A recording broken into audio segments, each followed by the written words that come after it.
कथा में एक चोर बैठा था, उसका नाम था गोवर्धन। ये वाले नहीं।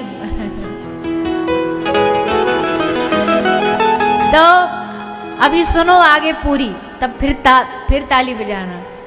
तो वो कथा में आगे बैठा, तो महाराज जी जो कथा बांच रहे थे वो यही वाली कथा सुना रहे थे। वरहा पीड़म, भगवान का श्रृंगार। यशोदा मैया श्रृंगार करती है ठाकुर जी का, सोने का मुकुट पहना दिया जिसमें हीरे मोती पन्ना जड़े हुए हैं, हाथ में बाजूबंद बिठा दिए, पहना दिए, पैरों में पायल पहना दी, सुंदर श्रृंगार और खूब डायमंड और हीरा पन्ना सब पहना रखे थे। अब गोवर्धन बाद में आया, महाराज जी से बोला, महाराज जी एक बात पूछे? बोले पूछ बेटा। बोले ये भाई साहब रहते कहाँ हैं? उन्हें सोचा कोई बड़ा भारी सेठ का बच्चा है, बढ़िया माल पहनता है, मिल जाए तो मजा ही आ जाए, एक ही बार की लूट में पूरा जीवन बन जाएगा। तो महाराज जी समझ गए कि इस पर ठाकुर जी की कृपा हो गई है। क्यों? बोले कोई इनको लूटने का मन भी बना ले तो ये तो लूटने को भी तैयार है, कोई मन तो बनाए लूटने का। महाराज जी ने कहा कि भैया ये रहते हैं, इनके गांव का नाम है वृंदावन, वहां चला जाए। अच्छा महाराज मिलता कब है, कितने बजे मेन इसका समय है मिलने का?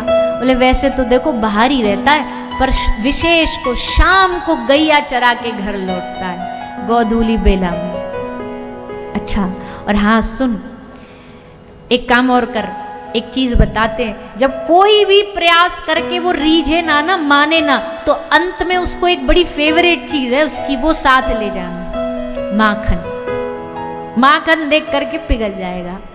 तो गोवर्धन डाकू ले करके आ गया, आ करके अब सबसे पूछ रहा है भगवान का पूरा वर्णन करके। बोले भैया वो मोर मुकुट वाला, बांसुरी वाला और हाथ में पहनता, वो कहाँ मिलेगा? किसी ने कहा अरे पागल हो भैया, वो तो आज से 5000 साल पहले की बात है, तब रहते थे यहाँ पे ठाकुर जी हमारे। बोला ना ना ना, अभी अभी ताजा खबर सुन के आया हूँ मैं, अभी अभी सुन के आया हूँ महाराज जी से कि वो आज भी रहता है वृंदावन में। बोले तो भैया फिर तू जा, हमें नहीं पता। बोले हमने सुना शाम को आता, इंतजार करूंगा। अब बैठा रहा, कब आए कब आए कब आए। सांझ भई, वहां से मिट्टी धूल ब्रज रजूड़ी, समझ गया कि हाँ आ गया, सावधान। तो एकदम अलर्ट हो गया, सामने से ठाकुर जी पधार रहे हैं, एकदम वही रूप, वही श्रृंगार, वही सुंदर मुकुट धारण किए हुए, कानों में कुंडल धारण किए हुए। दूर से देखा यही है, आ गया। और जैसे ठाकुर जी नजदीक आते गए आते गए आते गए, पीछे से निकाला चाकू और रखा सामने भगवान के। बोले रुक जा, खबरदार आगे बढ़ा तो। भगवान मुस्कुराने लगे, बोले बड़ा गजब का आदमी है, चाकू गर्दन पे रखने को हम तैयार और तू हंस रहा है, जानता नहीं डर हमसे, हम डाकू हैं, गोवर्धन डाकू। भगवान ने कहा अगर तू गोवर्धन है तो हम गोवर्धन नाथ हैं।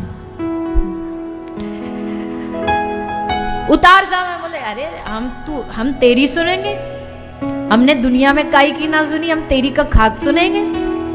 अब उसने देखा ये तो मान नहीं रहा, तो फिर महाराज जी की बात याद आई, जिसको पिघलाना हो तो एक काम करना, माखन दे देना। सो बोला हमारे पास वो भी है। ये क्या है तेरे पास, हमको लूटने आया है? बोले हाँ हमारे पास तुम्हारा वो पसंदीदा। क्या? तो सो माखन आगे किया, और जैसे माखन आगे किया सोई ठाकुर जी पिघल गए। ले भैया जो लूटना ले जा। अब वो तो लूटा के नहीं लूटा, पर ठाकुर जी ने अपनी मुस्कुराहट से उसे लूट लिया, और फिर सदा सदा के लिए गोवर्धन दास बन करके ब्रज मंडल में ठाकुर जी का भजन करना शुरू कर दिया। अब बजाओ ताली।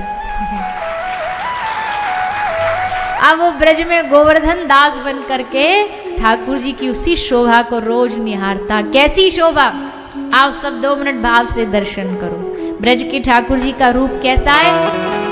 गोपी कह रही है ज्यादा सज धज के मत आया करो, इतने बन ठन के आ जाते हो कजरा लगा के, घुंघराले जुल्फों को फैलाते हुए, और हमारी नजर लग गई तो? गोपी कहती तुमको ना लगेगी काहे की नजर? क्यों? नजर उतारने का एक ही तरीका है, काला टीका। तुम तो सवरे की सवरे काले हो ऊपर से नीचे तक। अब तुमको कहाँ नजर लगेगी, पर चलो फिर भी।